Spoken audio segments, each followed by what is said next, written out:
ఆది Pinisetty experimental movies చేయడంలో ఎప్పుడూ ముందుంటాడు. తెలుగులో ఆది సరిగ్గా క్లిక్ అవ్వకపోయినా తమిళ్లో మాత్రం ఆఫర్స్ బానే ఉన్నాయి. ఇప్పుడు ఆది తెలుగు పైన కూడా ఫోకస్ చేయాలి అనుకున్నాడో ఏమో, హీరో ఆర్య రూట్ లోనే వచ్చేస్తున్నాడు.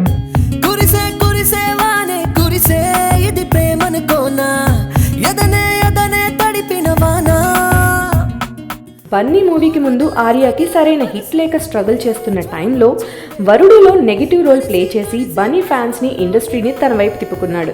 ఆ తర్వాత ఆర్య కెరియర్ బాగానే పికప్ అయింది. తన మూవీస్ని తెలుగులోకి డబ్ చేస్తూ ఇటు తెలుగు ప్రేక్షకులకి అటు తమిళ ప్రేక్షకులకి దగ్గరయ్యాడు. ఇంకోసారి నీకు అవకాశం ఇవ్వను.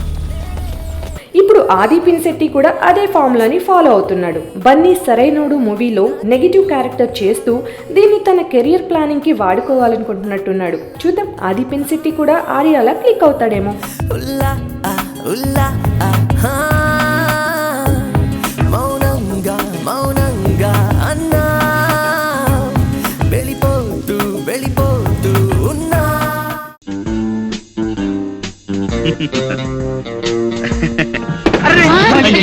జ్వాలే హత్య చేసిన నువ్వు నమ్మితే ఆవిడ అరెస్ట్ చేసి ఇంకా ఎందుకు తీసుకెళ్లలేదు?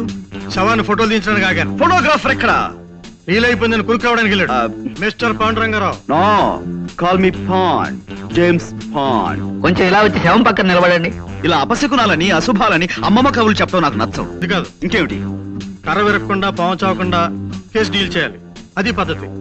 ఇలా కర్ర విరిచేసి పావుకి పాము మంత్రం వేసి బతికించే టైప్ నీది. ఏం ఆటలుగా ఉందా, గేమ్స్ గా ఉందా అని అడుగుతున్నాను. నో, ఎక్కడ?